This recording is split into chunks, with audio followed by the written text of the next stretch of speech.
A sustainable agriculture nonprofit, the Land Institute, is working on turning a native wheatgrass into a viable alternative to traditional grain. Wheatgrasses have very deep roots, hold water better during the drought, and keep topsoil in place. KSN's Peyton Steiner spoke to the Land Institute and some Salina businesses about the crop and how they're using it. The Land Institute is dedicated to perennial agriculture. Perennial meaning that once it's planted, it doesn't need to be replanted every year. It grows, sprouts, gets harvested, and then sprouts again the next year. That's the idea behind this field of experimental crops called kernza. Once it's fully grown, it'll be about this tall, and the Land Institute is on its way with some of their partners to breaking it into the public consciousness. Grains make up something like 70% of calories that humans ingest. Kernza started as a native wheatgrass with deep roots, making it appealing for crossbreeding with other grains. They initially were using it as a parent to cross with annual wheat. This is one of the Land Institute's test fields, where they work to improve kernza's kernel size and crop yield.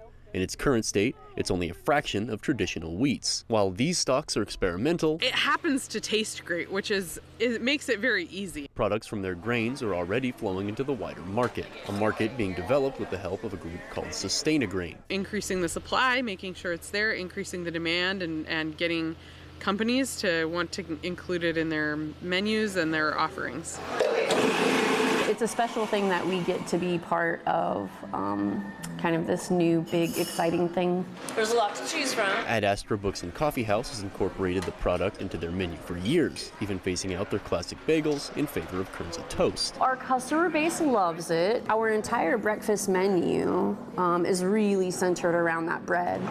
It's the same story at Prairieland Market just down the street. I think we're really just kind of integrating it into the mindset of Salinians that, hey, kernza is here. This is something that's grown right in our backyard. With efforts like this across the country, advocates aim to get people to want it and farmers to plant it. It could be a way to really change the environment and our health as well. The Land Institute aren't just working on perennial kernza, they're also working on year-round versions of more traditional grain producers like wheat.